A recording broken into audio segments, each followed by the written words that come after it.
PSA Reloaded, man. It's your boy 3-Letter Man.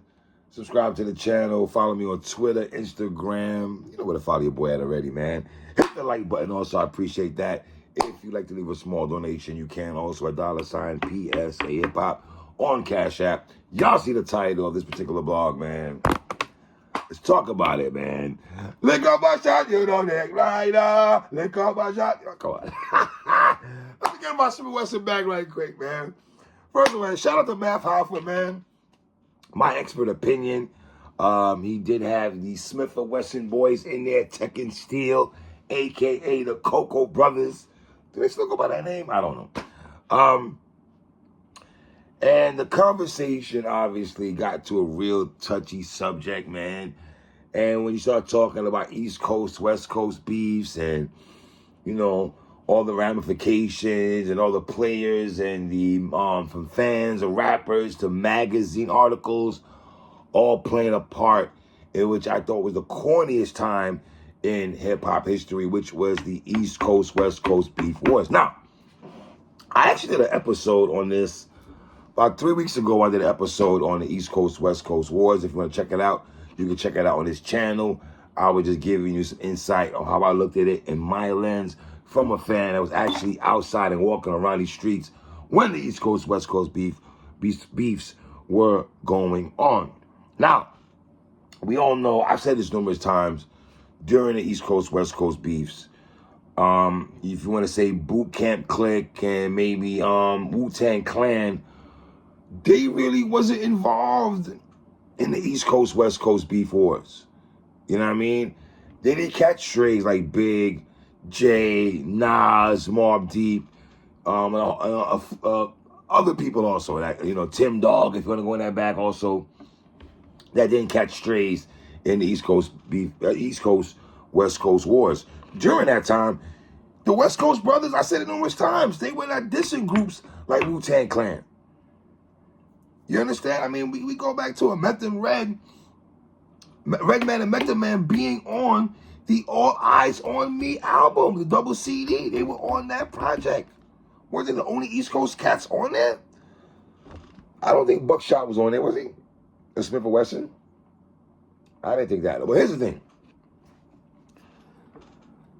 Yes, Boot Camp Clique is under the same conglomerate when you have Buckshot Shorty, Black Moon, Smif Wessun, Helter Skelter, Original Gun Clap with OGC and all that. So they're under one conglomerate. But I was always under the impression that Buckshot Shorty and Tupac had that relationship. I wasn't really privy to know that Smif Wessun and Tupac, well, like I said, is all under the same umbrella, right? But this was actually a good back and forth. It was good and bad all mixed in one, man, because what happens is that you bring back, this is real barbershop talk, intensified conversations and stuff like that. And, you know, you got to understand something. During the East Coast, West Coast wars, I wonder if a lot of, well, they were talking about New York dudes feeling that other New York rappers maybe weren't having the same kind of, they weren't looking for the kind of smoke that other New York rappers were going on with other West Coast rappers and things like that. But, you know, like I said, we knew Pac had a relationship with Buckshot Shorty. I didn't expect certain NY dudes to have dislike for Tupac. I don't think every New York rapper had dislike for Tupac. You know? Listen to Math Hoffa, Math Show. The man was saying Pac Jew shirts. He wasn't selling Biggie shirts, Pac Jew shirts. You know, even though Math had, never mind.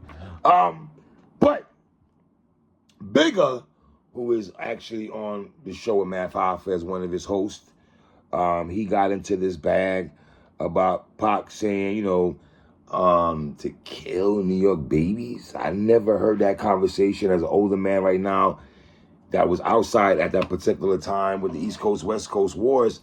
I personally don't remember Tupac saying that. I don't remember Tupac saying F or kill NYB. That was Bigger. When you went to that conversation, it was almost like, you lost me, baby. Like, I don't know where you was going with that because I don't remember that kind of conversation in hip-hop circles.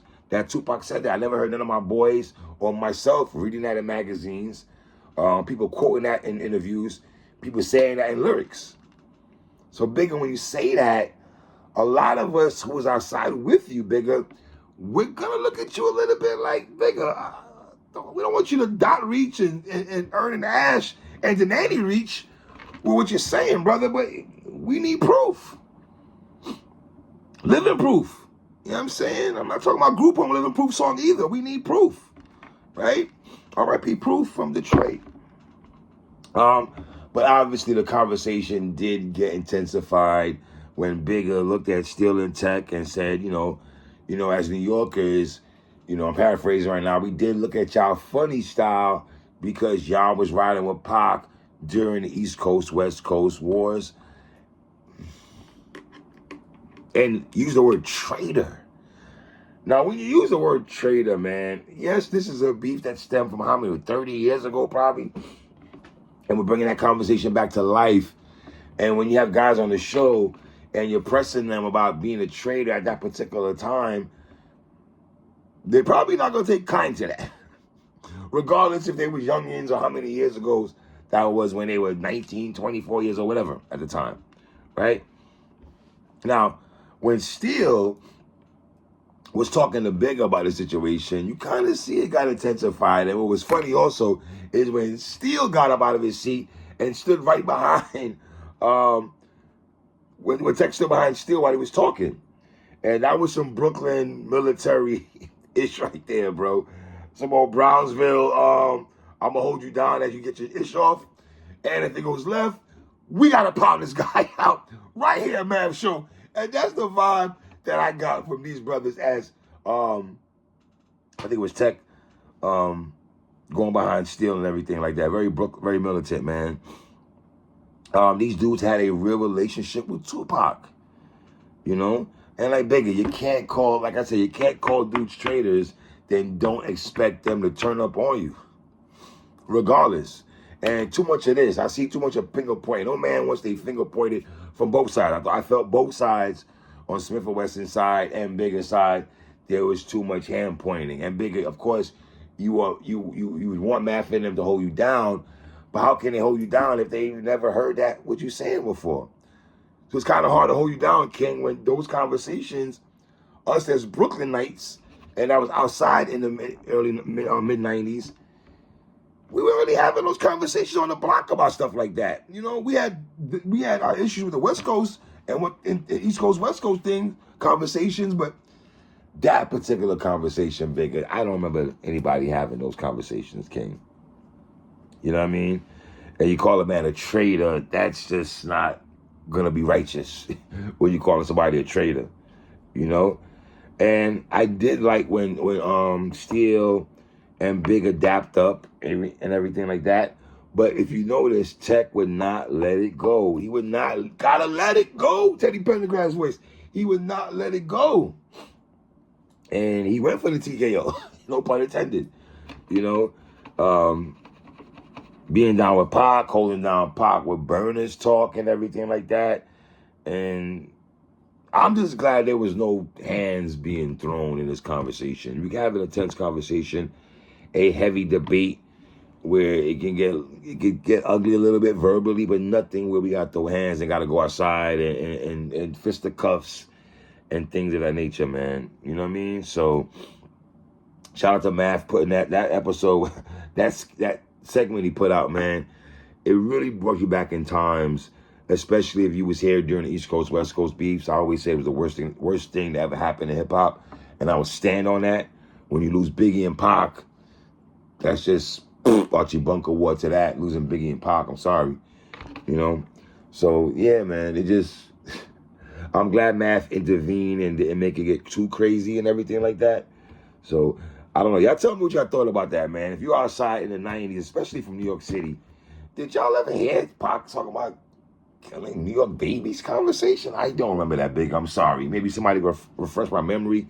If that happened, I don't remember those kind of conversations, bruh. So, you know what I mean? It is what it is, man. Shout out to Math Hoffa, My Expert Opinion. Smif and Wessun, man. The Shining was definitely a 5 mic album. in my opinion, man. Love that album very much. You mix in the Brooklyn talk with the Jamaican patois, and it was such a goal, man. So, yeah, man, Smif or Wessun, on my expert opinion, man. It's your boy 3.